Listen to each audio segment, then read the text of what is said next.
خیر، میں ڈائکس پر موجود ہمارے تمام مہمانوں کا استقبال کرتا ہوں۔ دنیا میں جہاں بھی نظر ڈالیے آپ کو ایک کشمکش نظر آئے گی۔ وہ کشمکش ہے عدل کی اور انصاف کی۔ آخر عدل کو کیسے قائم کیا جائے؟ ہم اور آپ اس کوشش میں ہیں کہ کیسے لوگوں کو حقوق دیے جائیں۔ کیا ہم میں کوئی عادل ہے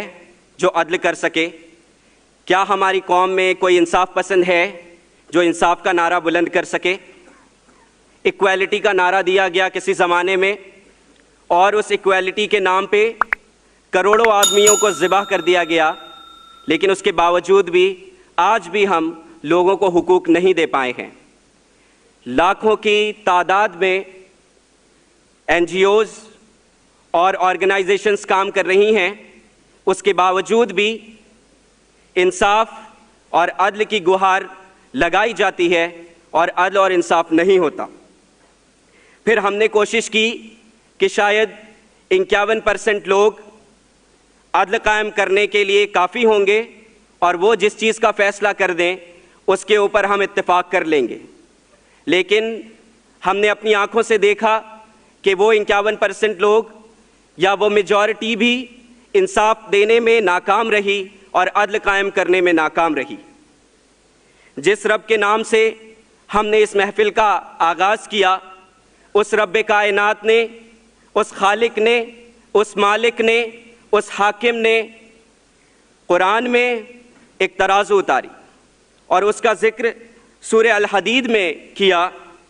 کہ بے شک ہم نے اپنے رسولوں کو دلیلوں کے ساتھ بھیجا اور اس کے ساتھ کتاب اور عدل کی ترازو اتاری کہ لوگ انصاف پر قائم ہوں،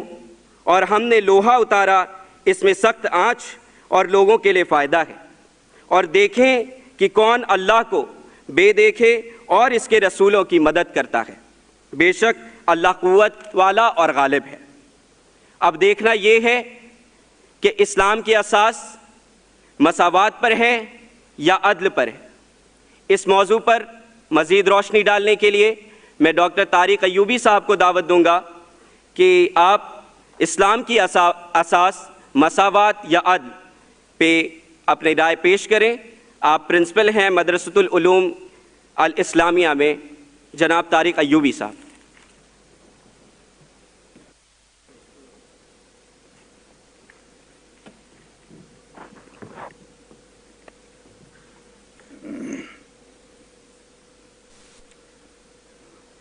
بسم اللہ الرحمن الرحیم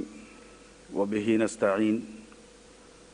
الحمد للہ رب العالمین والصلاة والسلام علی سید المرسلین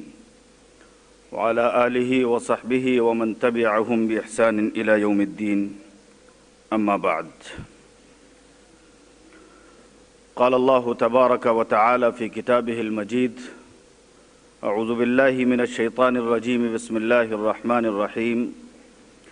یا ایہا الذین آمنوا قوموا قوامین للہ شہداء بالقسط ولا یجرمنکم شنآن قوم علی الا تعدلوا اعدلوا هو اقرب للتقوی۔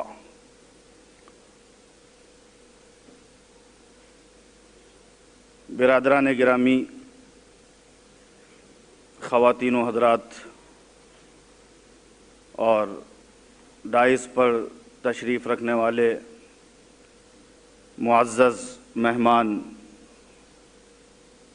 گرامی قدر مولانا طاہر مدنی صاحب، ڈاکٹر ابرار صاحب اور صدر یونین، اس کینیڈی ہال میں نے علی گڑھ میں تقریباً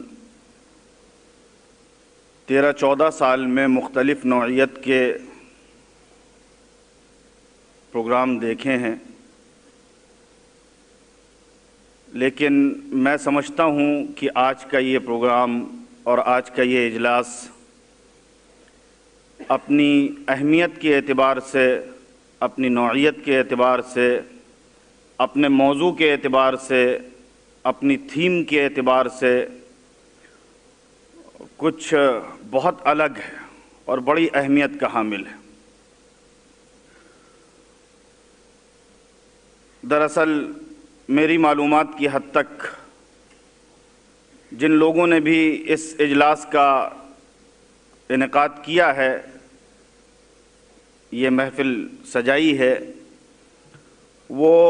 پچھلے تقریباً 1 مہینے سے حیا کے موضوع پر اپنی کمپین چلا رہے تھے۔ آج یہ اس کا آخری پروگرام ہے،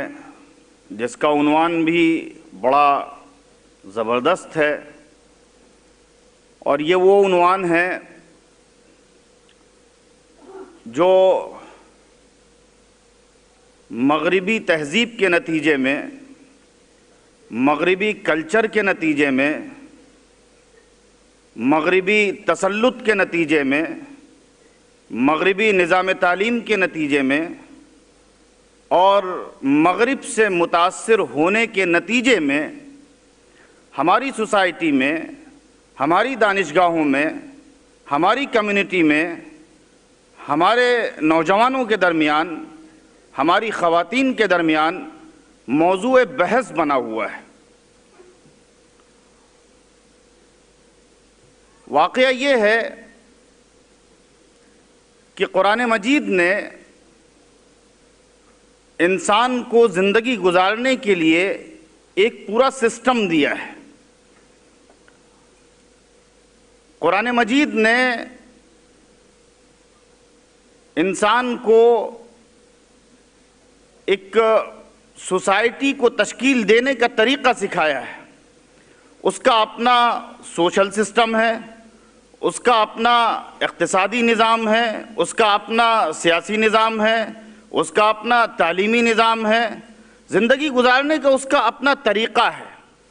اور جس کی بنیاد قرآن مجید نے عدل پر رکھی ہے، انصاف پر رکھی ہے۔ عدل کے لفظ کے لیے قرآن مجید میں عدل کا لفظ بھی آیا ہے، قسط کا لفظ بھی آیا ہے۔ عدل کو قرآن مجید میں انصاف کے معنی میں بھی استعمال کیا گیا ہے، عدل کو قرآن مجید میں مساوات کے معنی میں بھی استعمال کیا گیا ہے، یعنی برابری کے معنی میں استعمال کیا گیا ہے۔ عدل کو شریعت میں جس معنی میں لیا جاتا ہے، اس کا مطلب یہ ہوتا ہے کہ حقائق کا اعتراف کیا جائے، ثابت شدہ چیزوں کا اعتراف کیا جائے، اوامر کا اعتراف کیا جائے، جن چیزوں سے اللہ نے جن چیزوں کا حکم دیا ہے اور نبی پاک علیہ السلام نے جن چیزوں کے بارے میں حکم دیا ہے، جن کو کرنے کا حکم دیا ہے، ان کا اعتراف کیا جائے، اور جن چیزوں سے روکا ہے، جن چیزوں سے منع فرمایا ہے، ان چیزوں سے رکا جائے، ان چیزوں سے باز آیا جائے۔ بدقسمتی کی بات یہ ہے کہ ہم مساوات کے صحیح مفہوم کو سمجھے ہی نہیں، عدل کے صحیح مطلب کو اور معنی کو سمجھے نہیں، جس کا نتیجہ یہ ہوا کہ جہاں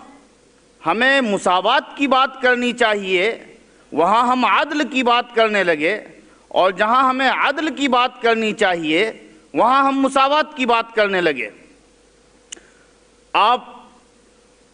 علوم اسلامیہ کے ماہرین کو اٹھا کر کے پڑھیے، مفسرین کو پڑھیے، محدثین کو پڑھیے، فقہا کو پڑھیے، جس کو چاہیں آپ اسے پڑھیے، جس مکتب فکر کا ہو اسے پڑھیے، آپ ہر جگہ اسی آخری نتیجے پر پہنچیں گے، اسی آخری تحقیق پر پہنچیں گے کہ مساوات ان دو لوگوں کے درمیان ہو سکتا ہے جن کا کام یکساں ہو، جن کا منصب یکساں ہو، جو تخلیقی اعتبار سے یکساں ہو، جو تعمیری اعتبار سے یکساں ہو، جو اپنے کردار کے اعتبار سے یکساں ہو۔ جب مکمل یکسانیت پائی جائے گی تو پھر اس کے ساتھ مساوات کا نعرہ لگایا جا سکتا ہے، اور اگر مکمل یکسانیت نہیں پائی جاتی ہے تو پھر مساوات کا نعرہ فضول ہو جاتا ہے، بے بنیاد ہو جاتا ہے، اس کی کوئی حقیقت نہیں رہ جاتی ہے، پھر وہ ایک دیوانے کی بڑ ہوتی ہے جس کا کوئی نتیجہ نہیں نکلتا ہے۔ یہ پورا فکر کہاں سے آیا ہے، یہ خیال کہاں سے آیا ہے، یہ بات کیوں پیدا ہوئی ہے، جبکہ قرآن مجید نے اس معاشرے کی بنیاد، ہمارا جو معاشرتی نظام ہے، ہماری جو فیملی لائف ہے، ہمارا جو خاندانی نظام ہے، اس میں اس کی بنیاد قرآن مجید نے عدل پر رکھی ہے۔ قرآن نے عورتوں کے حقوق کو متعین کیا ہے، قرآن نے مردوں کے حقوق کو متعین کیا ہے، قرآن نے بچوں کے حقوق کو متعین کیا ہے، قرآن نے والدین کے حقوق کو متعین کیا ہے، قرآن نے اولاد کے حقوق کو متعین کیا ہے۔ ہماری مجبوری یہ ہے کہ ہم قرآن کو پڑھتے نہیں ہیں، ہماری مجبوری یہ ہے کہ ہم قرآن کو سمجھتے نہیں ہیں، ہماری مجبوری یہ ہے کہ ہم قرآن کے قریب نہیں جانا چاہتے ہیں۔ البتہ ہمیں اس میں بڑا مزہ آتا ہے کہ ہم سیکنڈری ریسورسز کے ذریعے سے اور انٹرنیٹ پر موجود ثانوی درجے کی، سیکنڈری درجے کی معلومات کے ذریعے سے قرآن کریم پر اعتراضات کرنا شروع کر دیتے ہیں، اس پر سوالات اٹھانا شروع کر دیتے ہیں، جبکہ قرآن مجید نے ایک ایک چیز کو کھول کر کے بیان کر دیا ہے۔ ظاہر ہے کہ اگر یہ عدل ہوگا، جس عدل کے بارے میں قرآن مجید نے یہ فرمایا ہے اعدلوا هو اقرب للتقوی، جس عدل کے بارے میں قرآن مجید نے یہ فرمایا ہے وَلَا يَجْرِمَنَّكُمْ شَنَآنُ قَوْمٍ عَلَىٰ أَلَّا تَعْدِلُوا، اگر آپ کی کسی سے لڑائی بھی ہو جائے، اگر آپ کی کسی سے دشمنی بھی ہو جائے، اگر آپ کا کسی سے نظریاتی اختلاف بھی ہو جائے، اگر کوئی آپ کو پسند نہیں ہے، اس کے باوجود قرآن یہ کہتا ہے کہ کسی کی دشمنی تمہیں اس پر آمادہ نہ کرے کہ تم اس کے ساتھ ناانصافی کرنے لگو، ہر حال میں تمہیں عدل کرنا ہے۔ عدل پروری کو قرآن مجید نے تقوی سے بہت زیادہ قریب قرار دیا ہے۔ عدل پروری کو قرآن مجید نے تقوی سے بہت زیادہ، جو بندہ جتنا زیادہ انصاف پسند ہوگا، جتنا زیادہ انصاف پرور ہوگا، جو خواتین کے ساتھ عدل کرے گا، جو بچوں کے ساتھ عدل کرے گا، جو سوسائٹی میں عدل کرے گا، جو جتنا زیادہ انصاف پسند ہوگا، یہ علامت ہے اس بات کی کہ وہ اللہ کا متقی ہے، اللہ سے ڈرنے والا ہے، اللہ سے شرم کرنے والا ہے، اللہ کا لحاظ کرنے والا ہے، اللہ کی ماننے والا ہے۔ اس کی بنیاد، اس کے دین کی، اس کے عقیدے کی، اس کی زندگی کی بنیاد تقوی پر ہے، اللہ سے ڈرنے پر ہے۔ ہماری مجبوری یہ ہے کہ ہم ان صراحتوں کے قریب نہیں جاتے ہیں، قرآن مجید کے پاس نہیں جاتے ہیں، بلکہ مجھے معاف کیجئے اور بڑی جرات کے ساتھ اس مادر درسگاہ کے اس ہال میں یہ کہنے دیجئے کہ جو لوگ اس موضوع کو لے کر کے سوالات کرتے ہیں، اعتراضات کرتے ہیں، جو یہ نادانی دکھانے کی کوشش کرتے ہیں کہ وہ عدل کی جگہ پر مساوات کو اور مساوات کی جگہ پر عدل کا خلط مبحث کرتے ہیں، دونوں ٹاپکس کو ایک دوسرے میں ملا دیتے ہیں، دونوں کے مفہوم کو خلط ملط کر دیتے ہیں، جو لوگ یہ نادانی کرتے ہیں کہ آزادی کو بلا حدود اور بلا قیود کے بیان کرتے ہیں، مطلق آزادی کی بات کرتے ہیں، جو لوگ الرجال قوامون علی النساء کا غلط مفہوم بیان کرتے ہیں، جو لوگ یہ کہتے ہیں کہ اسلام میں خواتین کے حقوق کو کم کیا گیا ہے، جو لوگ یہ کہتے ہیں کہ پردے کا جو نظام ہے، حیا کی جو تعلیم ہے، وہ خواتین کے حقوق کو کم کرنے کے لیے ہے، معاف کیجئے، وہ قرآن کی زبان نہیں بولتے، وہ رسول اللہ صلی اللہ علیہ وسلم کی زبان نہیں بولتے، وہ صحابہ کی زبان نہیں بولتے، وہ مفسرین و محدثین کی زبان نہیں بولتے، وہ زبان بولتے ہیں مستشرقین کی۔ اور افسوس یہ ہے کہ ہماری یونیورسٹیوں میں جو اسلامک اسٹڈیز کے طالب علم ہوتے ہیں، خاص طور پر ان کا بنیادی ماخذ اور ان کا بنیادی مرجع اورینٹلزم ہوتا ہے، اورینٹلسٹ کی بکس ہوتی ہیں، ان کے ریفرنسز سے وہ قرآن مجید کا مطالعہ کرنا فخر سمجھتے ہیں۔ ضروری ہے کہ کس نے کیا کہا ہے، کس کا کیا نظریہ ہے، کس کا کیا خیال ہے، اس کا مطالعہ کیا جائے، اس پر ریسرچ کی جائے، اس پر بحث کی جائے، لیکن اسی کو ریفرنس بنا لیا جائے، اسی کو حوالہ بنا لیا جائے، یہ بڑی عجیب سی بات معلوم ہوتی ہے۔ یہ بات جو سب سے پہلے چلی ہے، جہاں سے یہ مساوات کی اور برابری کی اور عدل کی بحثیں شروع ہوئی ہیں، یہ سب سے پہلے شروع ہوئی جب لبریشن آف وومن کی تحریک شروع ہوئی، اور یہ تحریک جو شروع ہوئی یہ خاص طور پر برطانیہ میں سب سے پہلے شروع ہوئی۔ اس موضوع پر سب سے پہلی کتاب بھی آج سے تقریباً 250 سال پہلے برطانیہ ہی سے شائع ہوئی، اور اس کی ابتدا جو ہوئی وہ انڈسٹریل انقلاب کے ساتھ ہوئی۔ چونکہ یہ انقلاب برطانیہ میں پہلے آیا اس لیے یہ برطانیہ میں پہلے شروع ہوئی، امریکہ میں بعد میں شروع ہوئی، لیکن 200 سال سے زائد عرصہ گزر چکا اس تحریک کے 200 سال گزرنے کے بعد بھی غالباً 80 کی بات ہے، 1980 کے آس پاس کی بات ہے، امریکہ سے ایک میگزین نکلتا ہے ٹائم، جو تقریباً 95 کنٹریز میں پڑھا جاتا ہے۔ اس نے 20 خواتین کے حوالے یہ ذمہ داری کی کہ وہ امریکہ کی خواتین کا سروے کرے اور ان کے حالت کا پتہ لگائے، خواتین کا جائزہ لے کہ وہ کس حال میں ہیں۔ تو ان خواتین نے اپنے سروے کی رپورٹ جو پیش کی، مختصر طور پر اس وقت یہاں کے انگریزی اخبارات نے بھی اس کو شائع کیا تھا، مختصراً اس کا خلاصہ یہ تھا کہ آج بھی امریکی عورت وہیں پر کھڑی ہوئی ہے جہاں 100 سال پہلے تھی۔ واقعہ یہ ہے کہ مساوات کا جو نعرہ لگایا جاتا ہے وہ نعرہ بے بنیاد ہے۔ عورت اور مرد کے درمیان انصاف کی ضرورت ہے، عدل کی ضرورت ہے۔ دونوں کے درمیان اللہ تبارک و تعالی نے تخلیقی اعتبار سے فرق رکھا ہے۔ ہمارے یہاں لوگوں نے اس موضوع پر تب سوچنا شروع کیا، احتجاج کرنا شروع کیا اور تب نعرے بازی شروع کی جب یورپ میں دوبارہ عورت کو گھر میں بھیجنے کی تحریک شروع ہو چکی ہے، کیونکہ وہ اس نتیجے پر پہنچے۔ روس کا ایک سائنسداں تھا جو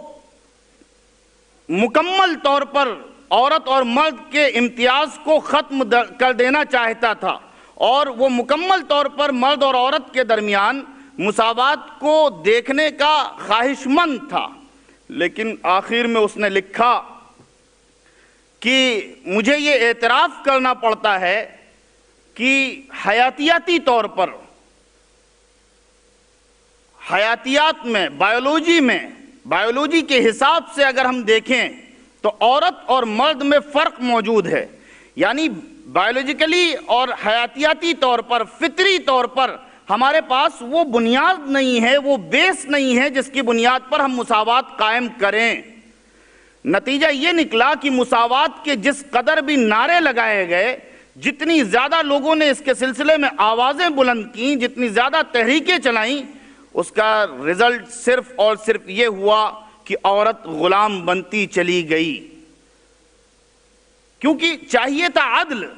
چاہیے تھا انصاف۔ انصاف کی بنیاد پر گھر کے اندر سکون ہوتا ہے، انصاف کی بنیاد پر ادارے کے اندر اطمینان ہوتا ہے، انصاف کی بنیاد پر کوئی تحریک قائم ہوتی ہے، انصاف کی بنیاد پر کوئی ملک چلتا ہے، انصاف کی بنیاد پر حکومتیں اپنا صحیح کردار ادا کر پاتی ہیں، انصاف کی بنیاد پر انسان اپنے منصب کے ساتھ، اپنے پیشے کے ساتھ، اپنی ڈیوٹی کے ساتھ، اپنے فرائض کے ساتھ، اپنے واجبات کے ساتھ انصاف کر پاتا ہے۔ اگر انصاف کا گلا گھونٹ دیا جائے اور انصاف کی جگہ پر زبردستی مساوات اور ایکولیٹی کی بات کی جانے لگے تو یہ بڑی ناممکن سی بات ہے، بڑی ناممکن سی بات ہے۔ اس کا نتیجہ یہ ہوا کہ آپ جانتے ہیں، آپ سب ماشاءاللہ پڑھے لکھے لوگ ہیں، آپ ذرا سروے رپورٹس پڑھیے، جن لوگوں نے مساوات کا نعرہ لگایا تھا، جاپان میں بہت پہلے ایک بل پاس ہوا، ایک بل پیش کیا گیا کہ عورت اور مرد کے امتیاز کو ختم کر دیا جائے، لیکن آج کی تاریخ تک وہ بل پاس نہیں ہو سکا ہے۔ جو لوگ یہ کہتے ہیں کہ عورت اور مرد کے امتیاز کو ختم کر دیا جائے، آپ امریکہ کی تاریخ اٹھا کے دیکھ لیجئے، اس کی حالت اٹھا کے دیکھ لیجئے، برطانیہ کو دیکھ لیجئے، فرانس کو دیکھ لیجئے، روس کو دیکھ لیجئے، رشیا نے سب سے زیادہ اس سلسلے میں قوانین بنائے ہیں۔ عدل کی جگہ مساوات کو لانے کے لیے سب سے زیادہ کوشش جو کی وہ سوویت یونین نے کی ہے، رشیا نے کی ہے، لیکن اس روس کا حال یہ ہے کہ آج تحریک آزادی نسواں کہ 200 سال ہو جانے کے باوجود بھی کسی شعبے میں، حکومت کے کسی ڈپارٹمنٹ میں، ایجوکیشنل سسٹم میں ہو یا پھر پولیٹیکل سسٹم میں ہو، اقتصادی نظام میں ہو یا معاشرتی نظام میں ہو، کہیں بھی وہ عورت کو برابری کا درجہ نہیں دے سکے ہیں۔ نہ روس دے سکا، نہ امریکہ دے سکا، نہ برطانیہ دے سکا، نہ فرانس دے سکا۔ ہاں، اس کے نام پر انہوں نے یہ ضرور کیا ہے کہ فحاشی کو جنم دیا، بے حیائی کو جنم دیا، عورت کو انہوں نے شکار کیا۔ کیونکہ مساوات کے نعرے کے پیچھے عورت کی آزادی مقصود نہیں ہے، کچھ اور مقصود ہے۔ میں اگر اس کچھ اور کی تشریح کروں، اس کو ایکسپلین کروں تو آنکھوں کا پانی مر جائے گا آپ کی۔ آپ ذرا رپورٹ اٹھا کے دیکھیے، مہذب امریکہ جو تہذیب کا بڑا ٹھیکیدار بنتا ہے، تمدن کا بڑا ٹھیکیدار بنتا ہے، اس امریکہ میں ہر 2 منٹ کے اندر ایک زنا ہوتا ہے۔ یہ سروے رپورٹس ہیں۔ قرآن مجید نے عورت اور مرد کے درمیان عدل رکھا ہے، انصاف رکھا ہے، عورت کو الگ نظام دیا ہے۔ اب تو جدید سائنس نے، جدید یعنی ماڈرن ریسرچرز نے یہ بات ثابت کر دی ہے کہ عورت اور مرد کے درمیان جو مساوات کی بات کی جاتی ہے، جس کو سپرسٹیشنز کی بنیاد پر، توہمات کی بنیاد پر، خرافات کی بنیاد پر یہ کہا جاتا ہے کہ یہ فرق سماجی تھا، یہ فرق تاریخی تھا،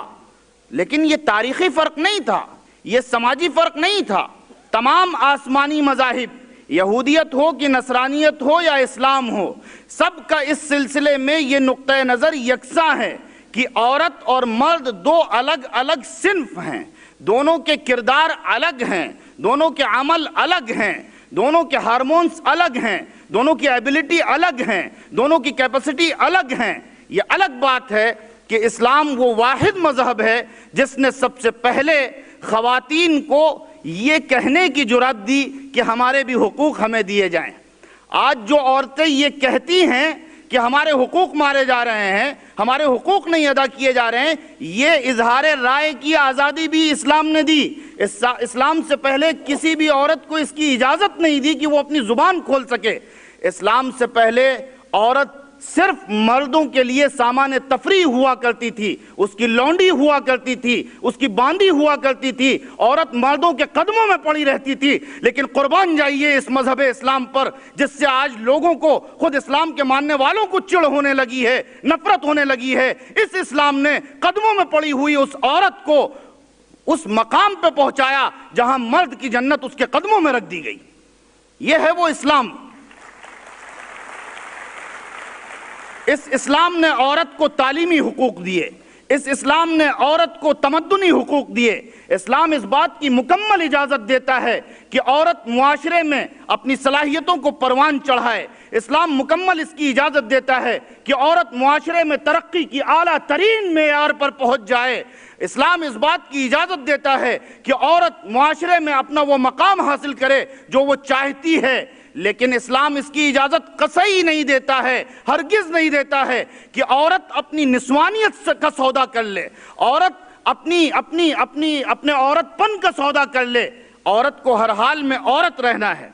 عورت کو ہر حال میں عورت رہنا ہے۔ عورت رہتے ہوئے وہ جو چاہے وہ کر لے، اسے اس بات کی اجازت دی گئی ہے۔ لوگ یہ کہتے ہیں کہ اسلام زیادتی کرتا ہے، اسلام ہرگز زیادتی نہیں کرتا ہے۔ اسلام نے اگر ایک طرف یہ کہا ہے وَقَرْنَ فِي بُيُوتِكُنَّ، اپنے گھروں میں رہو، تو بخاری کی حدیث ہے، حضور پاک علیہ السلام نے صاف ارشاد فرمایا ہے قَدْ أَذِنَ اللَّهُ لَكُمْ أَن تَخْرُجْنَ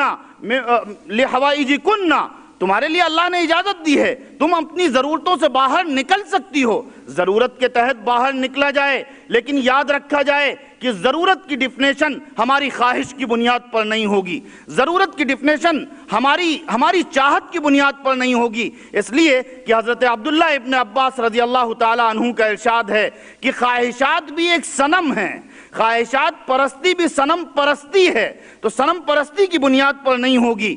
بلکہ ضرورت، تعلیمی ضرورت ہے، نکلا جائے گا، لیکن نکلنے کی طرح نکلا جائے گا۔ لوگوں نے یہ سمجھ لیا ہے کہ اسلام کا جو نظام ہے وہ عورت کو قید کرتا ہے۔ ایک مستشرق نے، ڈاکٹر اکرم ندوی، آکسفورڈ یونیورسٹی کے اسلامک سینٹر میں ہیں، ان سے کہا کہ آپ مجھے خواتین اسلام میں کوئی ایک پڑھی لکھی عورت دکھا دیجئے، کوئی ایک پڑھی لکھی عورت دکھا دیجئے۔ ڈاکٹر اکرم ندوی نے اس پر ریسرچ کرنی شروع کی۔ انہوں نے کہا ایک کوئی محدثہ، ایسی عورت جس کا حدیث میں بڑا کام ہو، ایک دکھا دیجئے۔ انہوں نے اس پر ریسرچ کرنی شروع کی تو انہوں نے 50 ویلیوم میں 8000 خواتین کی بایوگرافی جمع کی جنہوں نے صرف فن حدیث میں کام کیا ہے۔ آپ کس اندھیرے میں ہیں؟ آپ کہاں کی باتیں کرتے ہیں؟ کس دنیا کی باتیں کرتے ہیں؟ وہ خواتین جو لبریشن کی بات کرتی ہیں، جو مساوات کی بات کرتی ہیں، جو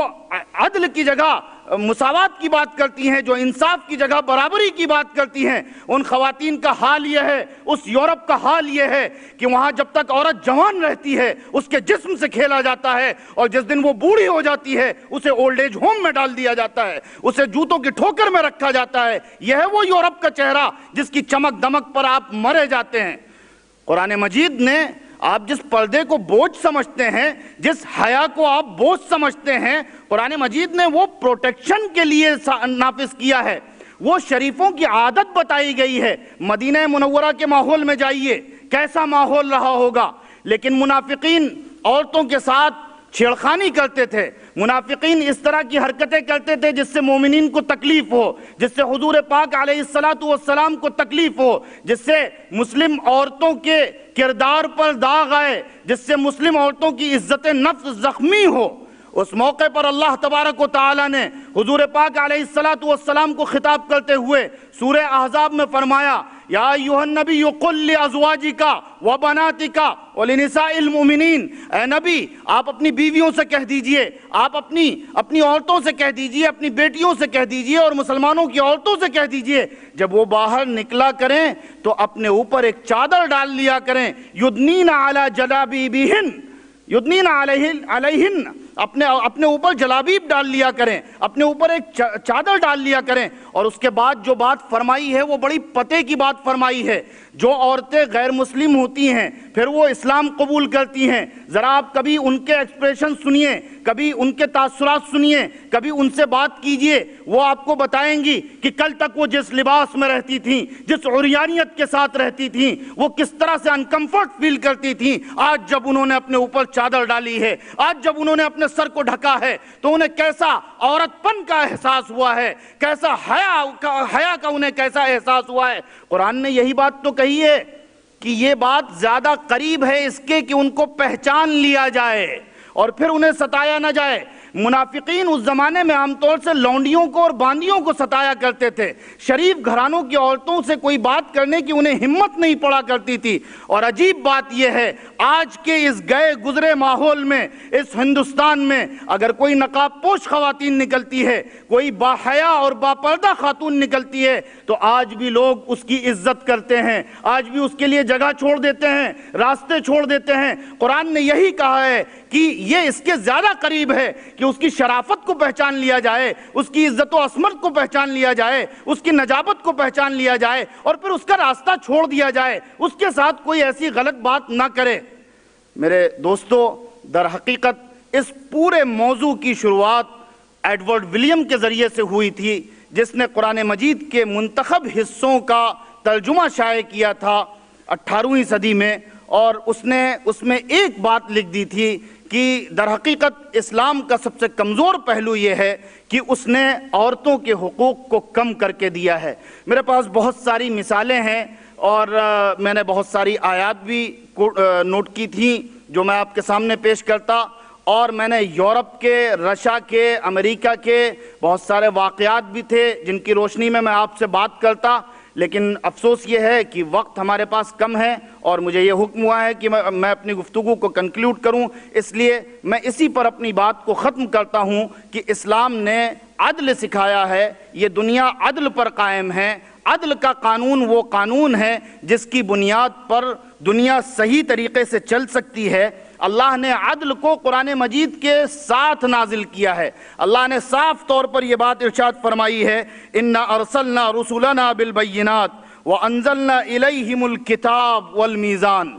ہم نے قانون عدل نازل کیا ہے۔ اگر وہ عدل مٹا دیا جائے، وہ قانون عدل ختم کر دیا جائے تو پھر معاشرے میں کرپشن ہوتا ہے، پھر آپ کو روزانہ احتجاج کرنا پڑتا ہے سڑکوں پر، پھر آپ کو حقوق کے حاصل کرنے کے لیے لڑنا پڑتا ہے۔ لیکن اگر عدل ہو تو پھر یہ حقوق کی لڑائی نہیں ہوگی۔ ظاہر ہے کہ مساوات انسان ہونے کی حیثیت سے ہے، مساوات اس حیثیت سے ہے کہ ہر ایک کو غذا ملنی چاہیے، ہر ایک کو کھانا ملنا چاہیے، ہر ایک کو لباس ملنا چاہیے، ہر ایک کو تعلیم ملنی چاہیے۔ انسانی حیثیت سے مساوات تو ہے، لیکن معاشرے میں ہر فرد کا کردار الگ الگ ہے. جس طرح آپ کسی سائنٹسٹ سے یہ مطالبہ نہیں کر سکتے ہیں کہ وہ کبڈی کے میدان میں اپنے جوہر دکھائے اور گولڈ میڈل لے کر کے آئے، اسی طرح آپ کسی خاتون سے یہ مطالبہ نہیں کر سکتے ہیں کہ وہ مرد بن جائے. یہ انصاف کے خلاف ہے، یہ عدل کے خلاف ہے، اور اللہ کا قانون قرآن مجید قانون عدل کو پیش کرتا ہے.